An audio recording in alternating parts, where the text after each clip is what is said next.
Movie की starting कार्ला नाम की एक लड़की को दिखाने से होती है, जो कि अकेले ही अपनी 2 बेटियों और एक बेटे बिली को संभालती है। आगे जब कार्ला फ्रेश हो रही थी तभी कोई एंटिटी उसे एक मुक्का मारती है, जिसके बाद वो उसे बेड पर लिटाकर उसके साथ इंटीमेट होती है। उस एंटिटी ने कार्ला के मुंह को कुशन से दबा रखा था, जिसके कारण उसकी आवाज तक नहीं निकल रही थी। वही एंटिटी के वहां से जाने के बाद कार्ला जोर से चिल्लाती है। उसकी आवाज सुनकर बिली और उसकी सिस्टर्स वहां पर आती हैं। कार्ला बिली को पूरे घर में छानबीन करने का कहती है, मगर बिली को घर में कोई नहीं दिखता। जिसके बाद कार्ला बच्चों को सुलाकर बेडरूम में बुक पढ़ने लगती है, लेकिन थोड़ी देर बाद बेडरूम में रखी सभी चीजें अपने आप हिलकर नीचे गिर जाती है। ये देखकर कार्ला को काफी ज्यादा डर लगता है और वो बच्चों को लेकर घर से बाहर निकलती है। जिसके बाद कार्ला सभी को लेकर अपनी बेस्ट फ्रेंड सिंडी के घर पर आ जाती है। वो लोग वहीं पर रात गुजारते हैं। वहीं अगले दिन कार्ला सिंडी को सभी चीज बता देती है, जिसे सुनकर सिंडी हैरान हो जाती है, लेकिन असल में उसे लग रहा था कि कार्ला हैलुसिनेट कर रही है, इसीलिए वो उसे साइकेट्रिस्ट को दिखाने का सजेस्ट करती है। जिसके थोड़ी देर बाद कार्ला को पता चलता है कि सिंडी के हस्बैंड को उनका यहाँ पर रहना पसंद नहीं है, इसीलिए कार्ला सिंडी को बिना बताए ही बच्चों को लेकर वहां से निकल जाती है।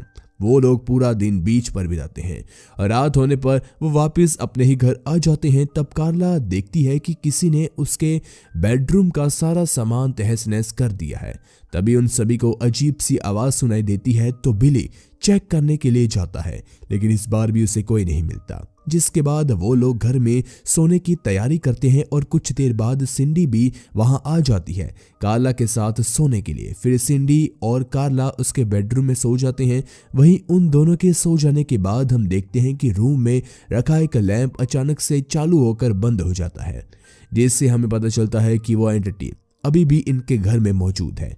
अगले दिन कार्ला कार लेकर अपने काम के लिए निकलती है, जिस दौरान वही एंटिटी कार का कंट्रोल लेकर तेजी से कार को भगाती है, लेकिन थोड़ी देर बाद कार रुक जाती है और कार्ला सही सलामत होती है। इसके बाद हम कार्ला को एक साइकेट्रिस्ट डॉक्टर फिल के साथ देखते हैं। कार्ला डॉक्टर को अपने साथ क्या क्या हुआ वो सब कुछ बताती है। डॉक्टर फिल उस पर विश्वास कर कुछ मेडिसिन लिख देते हैं। फिर रात होने पर कार्ला अपने घर पर वापस आ जाती है और वो थोड़ी देर बाद नहाने के लिए जाती है, जिस दौरान हम देखते हैं कि बाथरूम के दोनों दरवाजे अपने आप लॉक हो जाते हैं। जिसके बाद वो एंटिटी फिर से कार्ला पर अटैक कर उसके साथ इंटीमेट होती है, लेकिन इस बार उस एंटिटी ने कार्ला को काफ़ी ज़्यादा चोट पहुंचाई थी। कार्ला ये सब डॉक्टर फिल को दिखाती है, साथ ही में ये भी कहती है कि इस बार उसने अपनी बॉडी पर 1 से ज़्यादा लोगों को फील करा है। आगे डॉक्टर फिल कहते हैं कि उसे हाइस्ट्रा नाम की बीमारी है, जिसमें लोगों को पास्ट में हुए बुरे इंसिडेंट्स की वजह से प्रेजेंट में काफ़ी खतरनाक हेलुसिनेशन होती है, जिसके लिए डॉक्टर कार्ला को मेडिसिन देकर रेस्ट करने के लिए कहते हैं। इसके बाद जब डॉक्टर घर जा रहे थे तभी उन्हें कार्ला हॉस्पिटल के बाहर बैठी हुई दिखती है, जो कि काफ़ी देर से टैक्सी का इंतज़ार कर रही थी।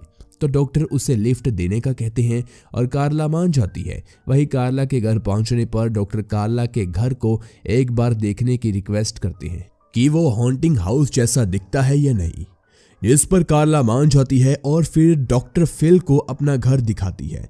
आगे हम डॉक्टर और कार्ला की बातों से कार्ला के पास्ट की कुछ बातें जानते हैं, जैसे कि बचपन में उसके डैड उसके साथ काफ़ी बुरा बर्ताव करते थे, जिसके कारण वो बचपन में ही घर से भागकर न्यूयॉर्क आ गई थी। यहाँ पर उसकी मुलाकात मारियो से हुई।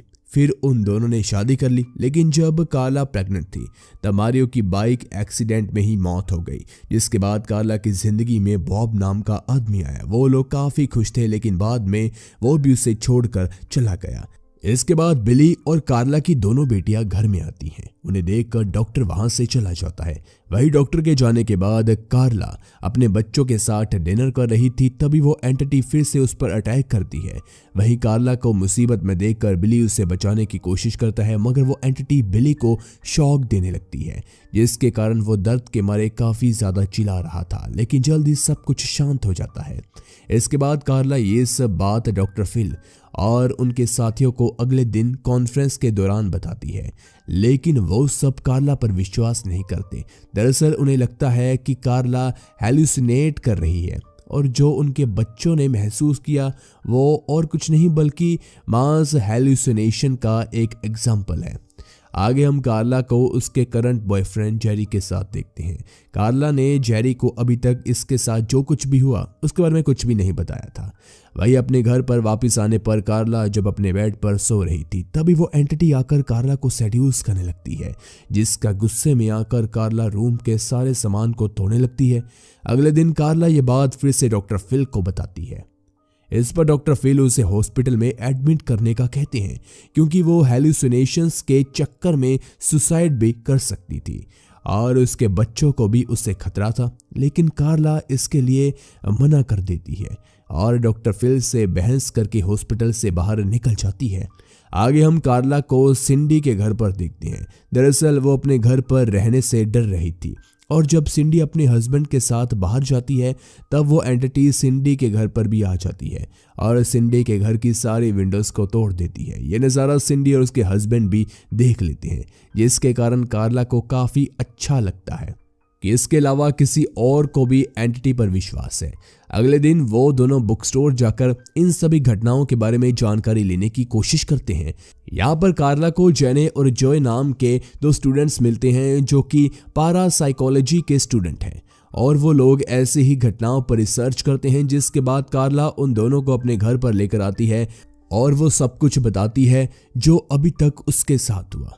कार्ला को लग रहा था कि वो दोनों उसकी बातों को मजाक में ले रहे हैं और जब वो दोनों वहां से जा रहे थे तभी घर की सारी चीजें हिलने लगती है। उन्हें अजीब सी स्मेल आ रही थी, साथ ही में वहां पर ठंडी हवा भी चलती है। अब ये सब देखने के बाद वो दोनों समझ जाते हैं कि कार्ला उनके साथ मजाक नहीं कर रही और फिर वो दोनों अपने कुछ इक्विपमेंट्स लेकर कार्ला के बेडरूम में सेटअप करते हैं ताकि अगर वो एंटिटी दोबारा आए तो वो लोग उसे कैमरा में कैद कर सके। और ऐसा ही होता है, वो एंटिटी लाइट के फॉर्म में उनके सामने आती है और वो कार्ला को टच नहीं कर पा रही थी। ये देखकर कार्ला काफ़ी ज़्यादा खुश हो जाती है। वही जिने और जोएक उस एंटिटी की पिक्चर क्लिक करते हैं, जिसके बाद वो इस पिक्चर को अपनी सीनियर डॉक्टर एलिजाबेथ को दिखाते हैं। ये देखकर डॉक्टर उन्हें इस केस पर और रिसर्च करने का कहती है। अगले सीन में हम डॉक्टर फिल को कार्ला के घर पर आते हुए देखते हैं। वो वहां पर जेने और जोए को देखते हैं जो कि अपने साथियों के साथ घर में कुछ इक्विपमेंट सेटअप कर रहे थे। आगे जेने डॉक्टर फिल को बताता है कि इस घर में जो कुछ भी हो रहा है उसे वो लोग हार्ड डेटा में कैप्चर करने की कोशिश करने वाले हैं। इस पर डॉक्टर फिल उन्हें कहते हैं कि कार्ला उसकी पेशेंट है और मैं उसे ये सब करने नहीं दूंगा। जिसके बाद वो जाकर कार्ला से बात करते हैं, लेकिन कार्ला उनकी एक नहीं सुनती क्योंकि उन्होंने कार्ला की कुछ खास मदद तो की नहीं थी, लेकिन जेने और जोए उसकी मदद कर रहे थे। इसके बाद डॉक्टर फिल वहां से चले जाते हैं। वही रात में डॉक्टर एलिजाबेथ जोए और जेने के साथ कार्ला के घर में उस एंटिटी को देखने के लिए आए थे और थोड़ी देर बाद वो एंटिटी एक ग्रीन लाइट के फॉर्म में उनके सामने आती है, जिसे देखकर लगभग सभी डॉक्टर हैरान रह जाते हैं। आगे डॉक्टर एलिजाबेथ कहती है कि दुनिया में अलग अलग डिमेंशंस होती है और शायद ये एंटिटी उन्हीं में से किसी एक डिमेंशन से हमारी डिमेंशन में आ गई हो।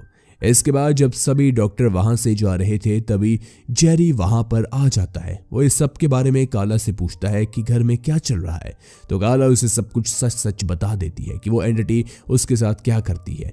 ये सुनने के बाद जेरी आज रात को कार्ला के साथ ही रुकने का डिसाइड करता है। आगे जेरी कार्ला का मुंह ठीक करने के लिए उसे एक ड्रेस गिफ्ट में देता है और पहन कर आने के लिए कहता है। इसके थोड़ी देर बाद जब जेरी कार्ला को देखने के लिए जाता है तब वो देखता है कि उस एंटिटी ने फिर से कार्ला पर अटैक कर दिया है और वो उसे सेड्यूस कर रहा है। जेरी कार्ला को बचाने की कोशिश करता है मगर वो एंटिटी जेरी को दूर फेंक देती है। इसके बाद हमें हॉस्पिटल का सीन दिखाया जाता है जहां पर कार्ला को एडमिट किया गया था और वहीं पर डॉक्टर फिल भी मौजूद थे। वो जेरी को हौसला देते हैं कि सब कुछ ठीक हो जाएगा, मगर जेरी इस इंसिडेंट को लेकर काफ़ी ज़्यादा डर चुका था और वो कार्ला को छोड़कर चला जाता है। आगे डॉक्टर एलिजाबेथ, जेने और जोए कार्ला से मिलने के लिए आते हैं। वो लोग कार्ला के साथ एक ऐसा एक्सपेरिमेंट करने का कहते हैं जो उन्होंने आज से पहले कभी ट्राई भी नहीं किया था। जिस पर कार्ला मान जाती है क्योंकि वो किसी भी तरह उस एंटिटी से छुटकारा पाना चाहती थी।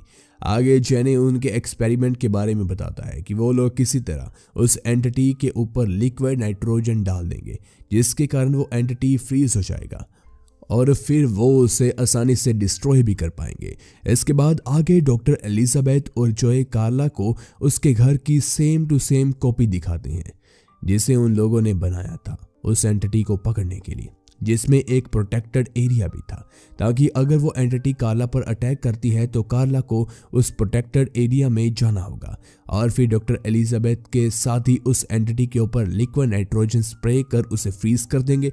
इस एक्सपेरिमेंट को देखने के लिए डॉक्टर फिल अपने सीनियर डॉक्टर के साथ वहां पर आते हैं।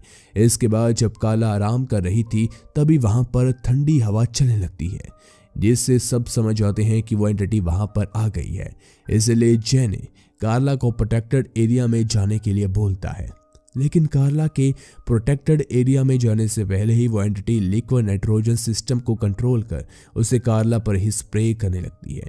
इसके बावजूद कार्ला किसी तरह से भागते हुए प्रोटेक्टेड एरिया में आ जाती है।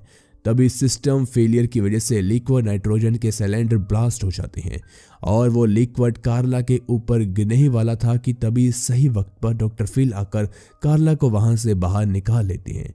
तभी सभी लोग जमे हुए एंटिटी को देखते हैं जो कि काफी बड़ी थी।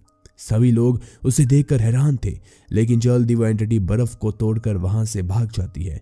अब इन सभी बातों के बाद जब कार्ला अपने घर पर आती है तब हम पहली बार उस एंटिटी की आवाज सुनते हैं जो कि कार्ला को वेलकम होम कहती है।